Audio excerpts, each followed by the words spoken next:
All right, so we're starting a new series, and I'm doing this mainly for my YouTube channel. We're going to deal with Matthew 24. Should probably turn on good lighting for this. Anyways, I have my study notes organized so that I'm not running on or rambling or anything like that. But I'm going to take you guys through this. The first time I read through Matthew 24 on my TikTok, I still had a historic premillennial view. Anyway, since I've, been persuaded by the post-millennial position, I see Matthew 24 or the Olivet Discourse, we'll say. Because remember, it's Matthew 24, Mark 13, Luke 21. I see the Olivet Discourse as the prophecy that Jesus gives regarding his coming against Jerusalem, the temple, and that particular generation.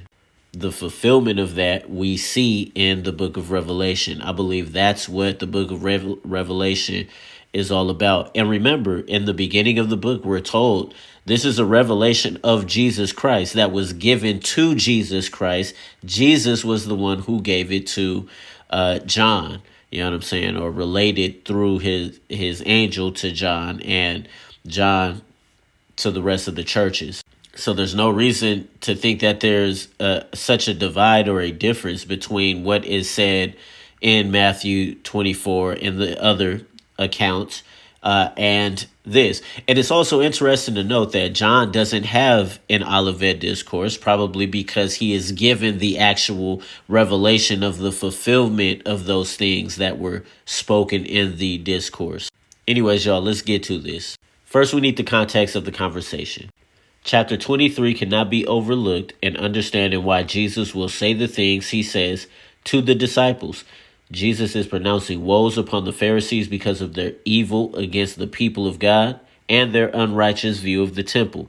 Jesus told the Pharisees the guilt of the righteous blood from Abel to Zechariah will fall upon them. That's Matthew 23 and 35.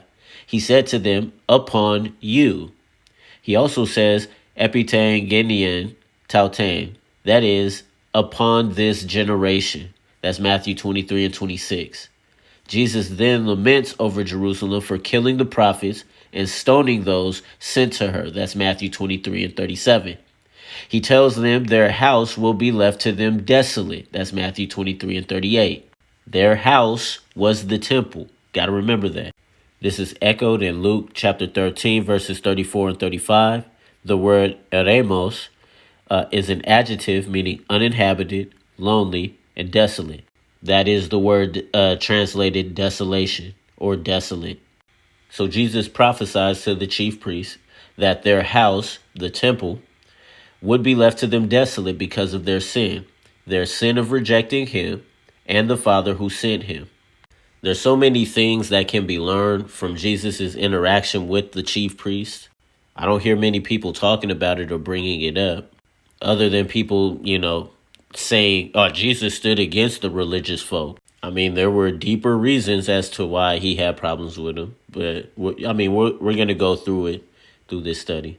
Anyways, Jesus confronted them, telling them he knew that by the flesh they were sons of Abraham. However, since they were trying to kill him, that indicated that they were of their father, the devil.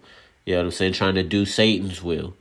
They even wanted to stone him on the spot for claiming to be the I am. That's John 8 and 59. Anyways, consider this the intro. This is the backdrop. Before we get into the first couple of verses, this is what leads up to the question that is asked by the disciples in the beginning of the chapter. This gives us the context and the background. So read Matthew 23 and also read John chapter 8.